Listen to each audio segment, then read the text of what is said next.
Hello, everybody. It's Dr. Rukas again, and I'd actually like to welcome you back to the second formal lecture in CRIM 4243.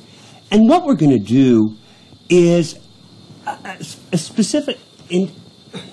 we're going to look at two other civil rights movements and see how their outcomes are different. The first is going to be the LGBTQ movement, and we're also going to be looking at the feminist movement. All right. And the reason we're going to do this is we want to compare and contrast the success of both movements to what we see happening in the African American community. And I also, from a social justice perspective, want to show this in terms of the criminal justice system. Now, the LGBTQ movement is a very unique struggle, and I actually have lived some of this stuff because I am a gay man, so I am actually very unique to be able to give this lecture. But LGBTQ, by the way, for those that don't know, is lesbian, gay, bisexual, transgender, and either queer or questioning. Now, the initials have grown a little larger, but LGBTQ or LGBT is how the community is frequently referred to in the popular press. The LGBTQ community is very unique in that it's gone from being reviled for most of the early 20th to mid-20th century to one that is accepted and in many cases celebrated in the current times. And many people still disagree with LGBT issues and the role that LGBTQ members play in the community. However, few would consider LGBTQ issues something that should be decided by the criminal justice system. Or actually, to put it another way, who somebody loves and who someone is involved with, provided they are consenting adults, is not a matter for the criminal justice system. And what also makes the LGBTQ movement very unique is that their civil rights movement is very much characterized by defiance of law enforcement at the time. It's very much a movement that is rooted in civil disobedience. Now, the readings I gave you actually were the Leyland readings, the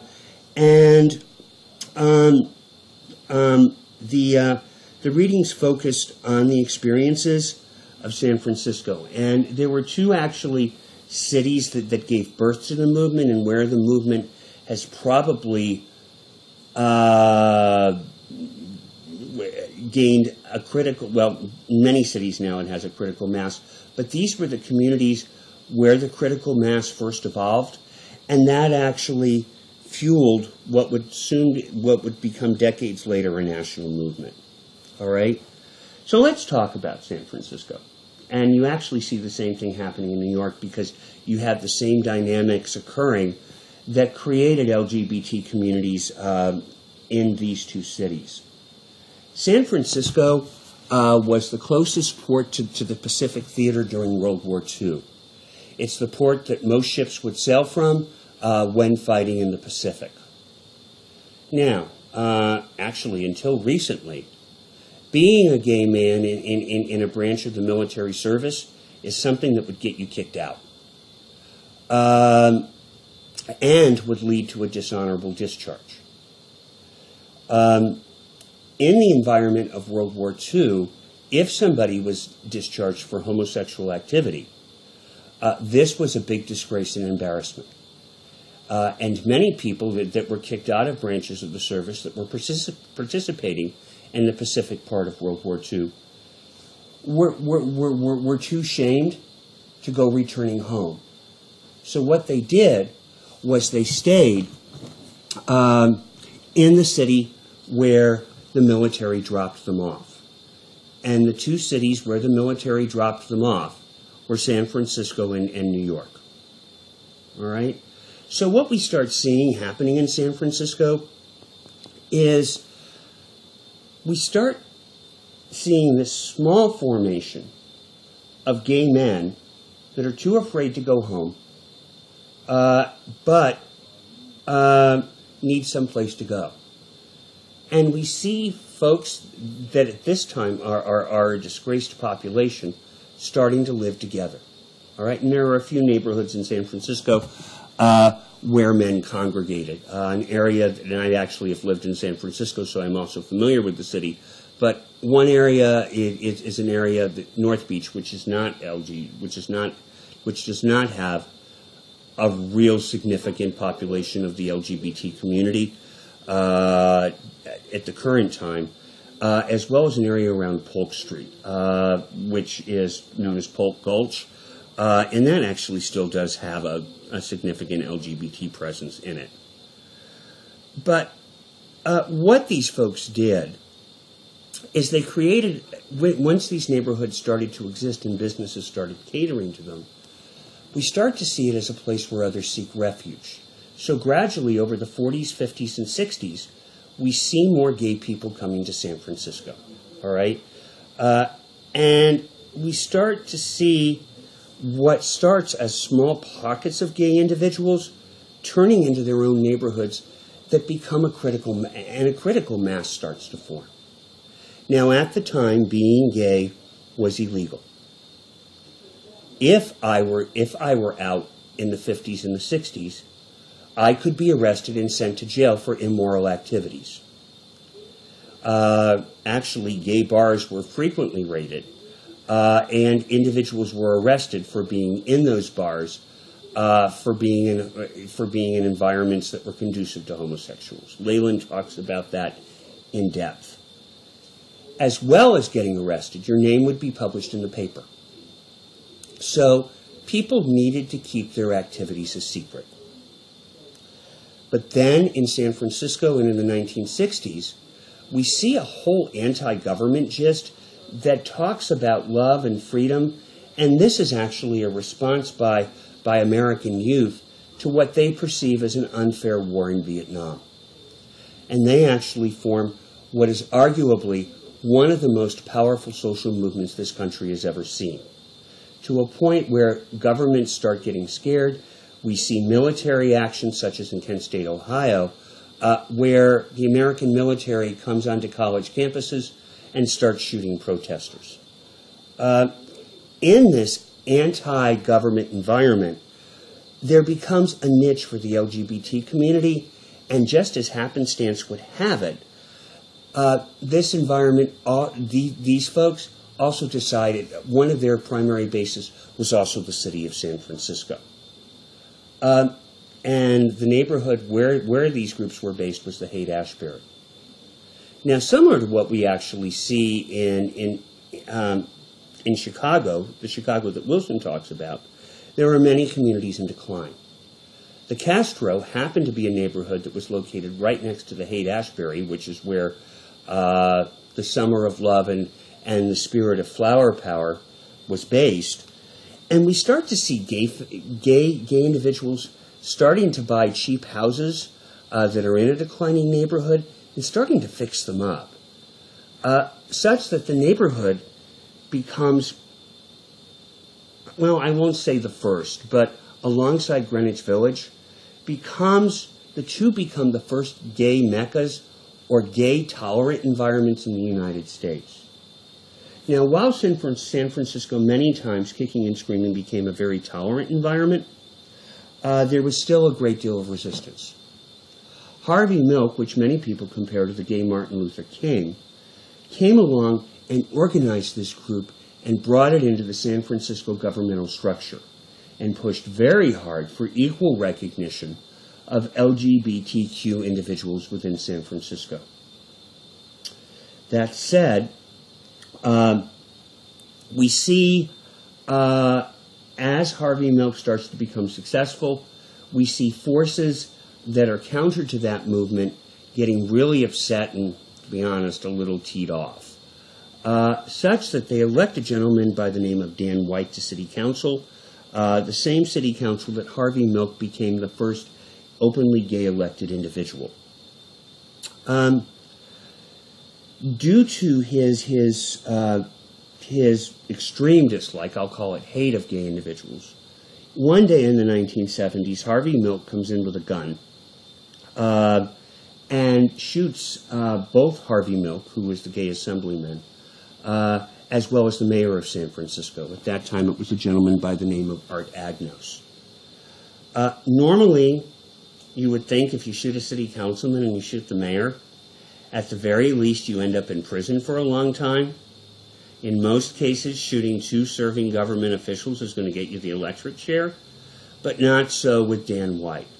Dan White used a very creative defense that would come to be known as the Twinkie defense, where he said the reason he killed both of these people wasn't because of his hatred of homosexual individuals, but was instead because he had a sugar disorder, and that his sugar disorder was not properly maintained. His sugar levels were not properly maintained. As such, he became homicidal.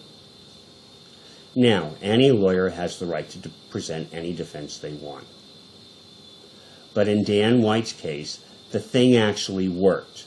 And instead of getting sentenced to a long prison term, Dan White was convicted of a very low-level degree of manslaughter and ended up serving a little over 3 years in a California prison.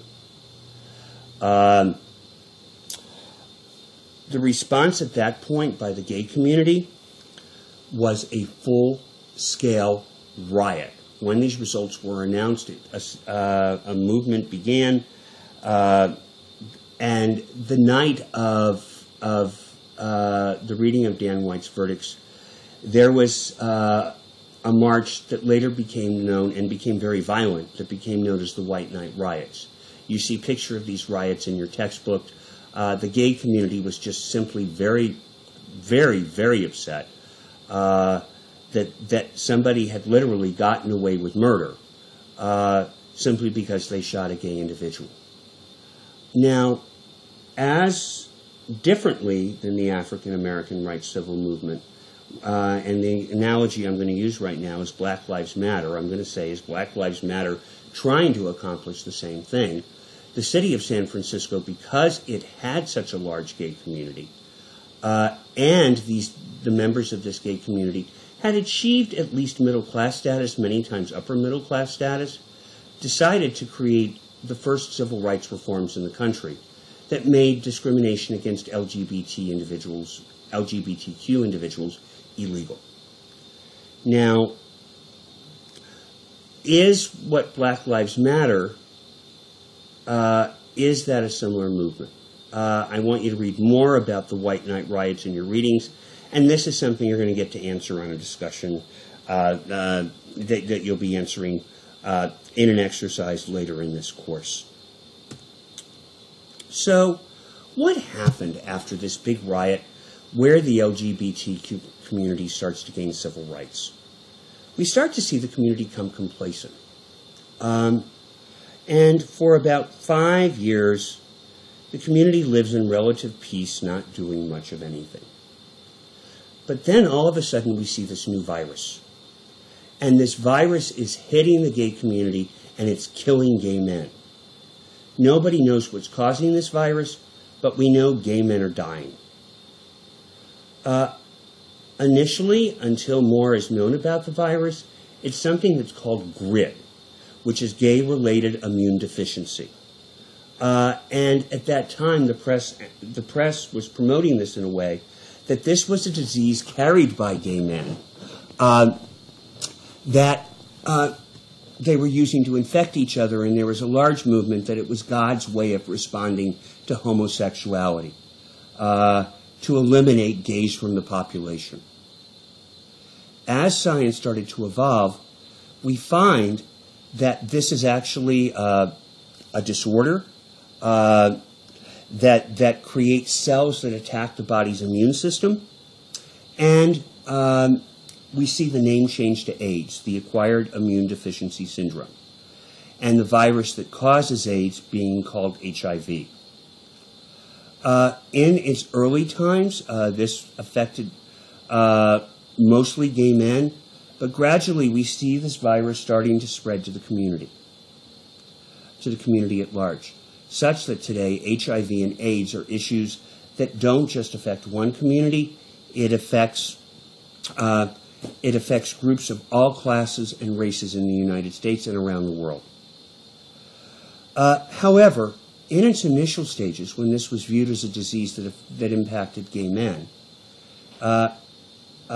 it was something that struck the community at its heart.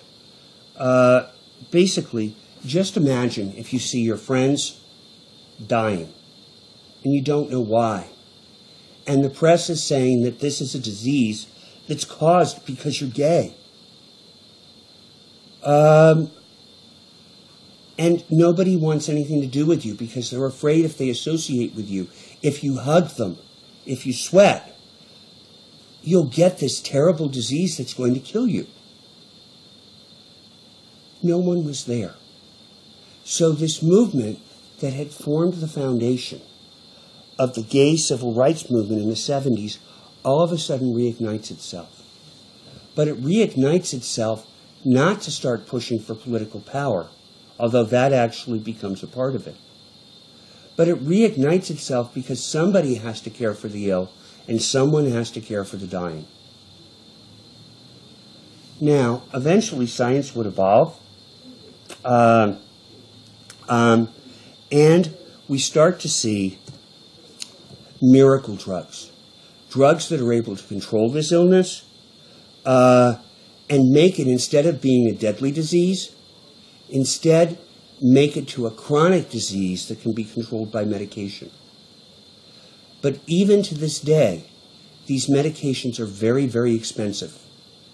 However, they were even more outrageously expensive when they first became introduced in the late 80s and early 90s. And there's nothing more empowering and fueling anger than to realize that there is a cure out there. Not a cure, but a control mechanism out there. But the only reason dying people can't get it is the fact they can't afford it. To be honest, that upset people, and that created a movement that changed and evolved from just caring for the dying to making these drugs available for the public at large. As part of this movement, we also see the start of the medicinal marijuana movement that which combats a number of diseases that are related to AIDS, because it's the HIV virus doesn't kill you. What it does is it destroys your immune system so that other diseases are able to come in, known as opportunistic infections, and these diseases can kill people.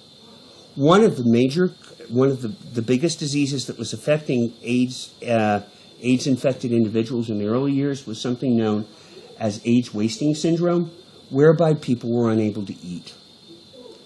As there weren't drugs, and when the drugs first came out, they weren't affordable to people that didn't have very luxurious health insurance plans.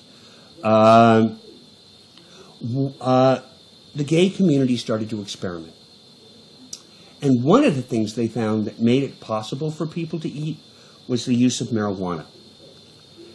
And as the movement was starting to lobby for cheaper drugs, they also started to lobby for medicinal access to marijuana. Now, we talk about medicinal marijuana more in other classes in this program, but be aware that this movement was basically a response to wanting treatment for AIDS-related, HIV and AIDS-related conditions, wanting treatments that were affordable, and the fact that at that point in time, life-saving treatments were not available and people were dying. Now, once the community came together and once again created a political foundation, when we see the threats of AIDS moderating, not eliminated, by the way, because HIV still kills, but when we see the threats of AIDS moderating, this movement goes, you know what? We've done this. Let's go for more. And that actually is what is fueling today's gay civil rights movement, which has just recently had, whether you agree with it or not, a number of LGBTQ-related accomplishments. All right, the next movement we're going to look at is the feminism movement. And the book that I've had you read for that is Sexed Work by Lisa Mayer, which looks at the lives of prostitutes in the Brooklyn drug market. I'm going to talk a little bit more about that for now, a little later in this presentation. But I want to go into some basic concepts of feminism, because there's a whole strand of feminist criminology that's based on this theoretical school. The feminist movement is a fight against something that's known as patriarchy. All right? And patriarchy, simply put, is the definition I have on the slides. It's a male-dominated society which marginalizes females. And the reason females are marginalized, at least if one uses this frame of thought, is so that it continue to be a male-dominated world. Not going too much into what is more a sociological subject than it is a criminological subject. There is an economic rationale behind patriarchy, because what it does is it creates a family environment where the man becomes the primary breadwinner of the home, and the woman becomes the provider of free child care and the homemaker that keeps the home. The fight against patriarchy has been a fight that's been going on for almost a century. The first fighters of patriarchy were the suffragettes and the prohibitionists, the women's right to vote in the early 19th century, followed by prohibition, were some of the biggest victories of this early movement. And the whole changing of societal view that women should not be viewed as subordinate to men. Instead, they should be viewed as equal citizens in society that have equal rights. Something today that we don't question, but something that was not the case in the early 20th century, and for that part, through most of global history. And I just want to go a little bit into the prohibition movement, because I actually think it's really interesting, and it's a bit of an aside for this course. But the prohibition movement, many don't think of it. When you think of the fact that you're banning alcohol, why in the world would that become a movement that was led by females of society? The reason why it was rooted in feminism is the fact that there were no laws at the time to protect against domestic violence. Now, alcohol, even in today's environment, alcohol and drugs are very closely related to violence in the home.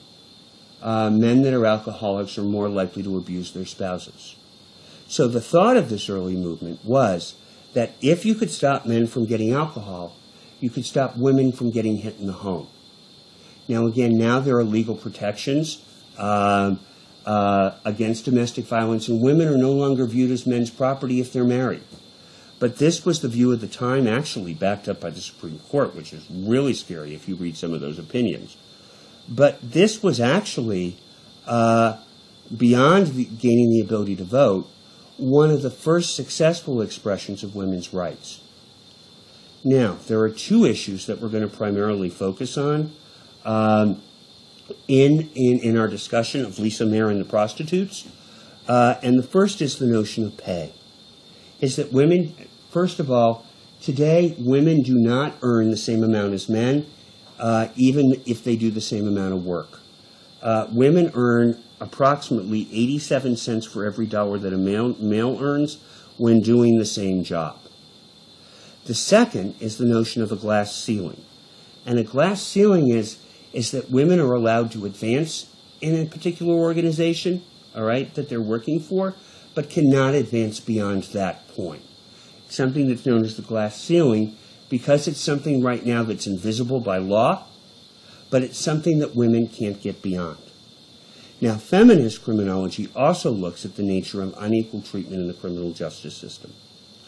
Feminist criminologists that women are more likely to be punished for crimes that go against their maternal and homemaker roles than they are for other crimes, such that women are not treated as harshly for crimes such as theft and drug-related issues, but they are treated more harsh. They are punished more harshly for crimes like drug use. Child neglect and child neglect and solicitation and prostitution.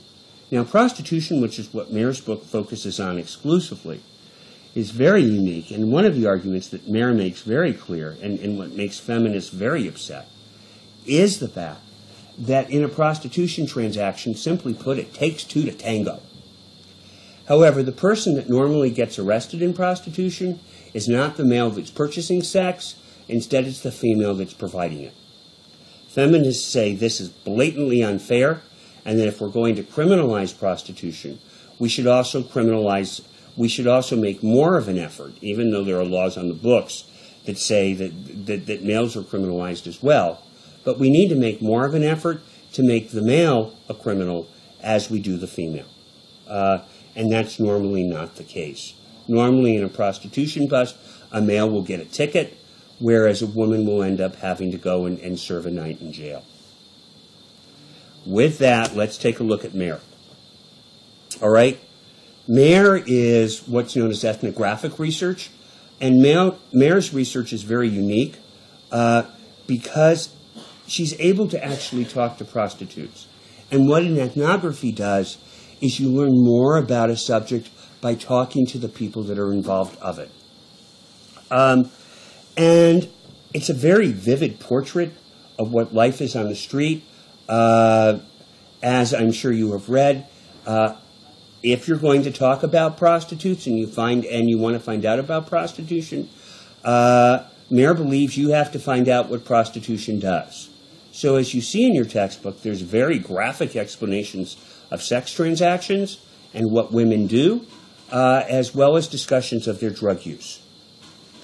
Now, Mair is also very unique in that she not only creates a very vivid portrait of life on the street currently, she also discusses with the working girls how they got there and why, even if many of them want to get out, it's very difficult to do.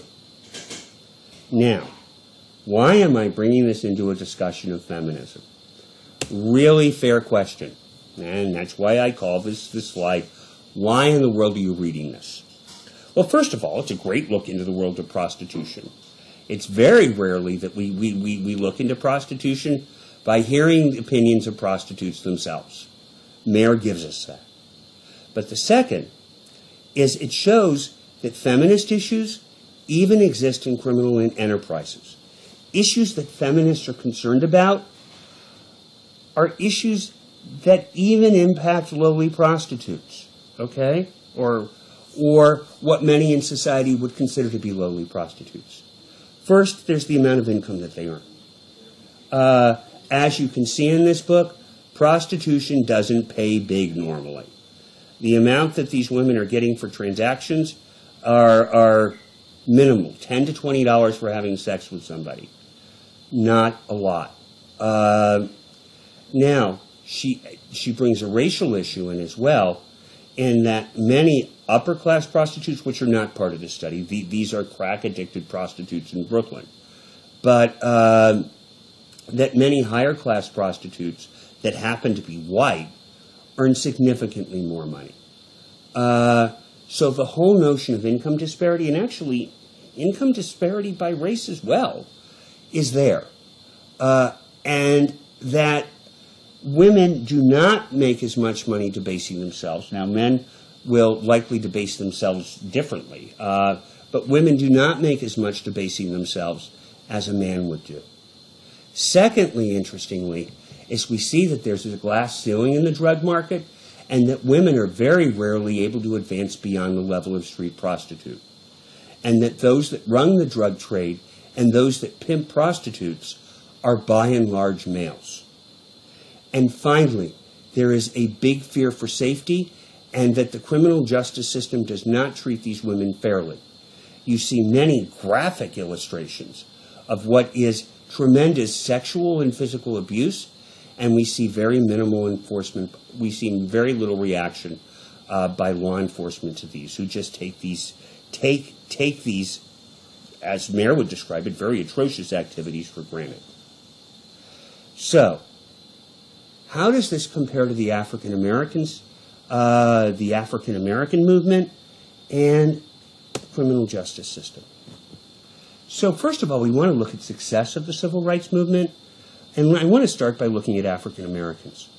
First of all, what we see in the African American community is the community as a whole has been cut, I won't say cut in half, but it's been divided.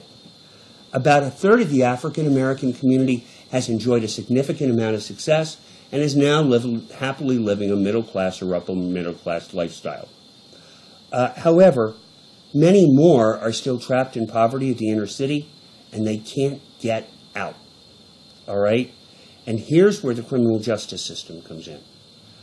Because once somebody gets a criminal record, it becomes very hard for them to get a number of different jobs. Not to mention, as we talked about in the previous chapter, the impact that criminal justice interventions have on the social fabric of the neighborhood. Now, the LGBTQ community has rioted, and rather than having the National Guard come in to put them down, they actually got reforms, and reforms that have become the bedrock of the current LGBTQ civil rights movement. And I would speculate that one reason for this, and this is just this is theorizing by Professor Rukas, is that they've gained economic parity with the population as a whole. And as such, they've been able to become an active part of the political process and have influence in legislation that affects them. Now, there's still a struggle with social parity with the population as a whole. There's still a great number of people that look down on LGBTQ behavior, and many of those have reasons. Many of those reasons for that are rooted in religious philosophies. Others are rooted for just distrust of the LGBTQ community. However, what we've seen, particularly over the last generation, is that social parity among the LGBT community has been increasing, and it's been increasing quite quickly. Situations reversed for the feminist movement.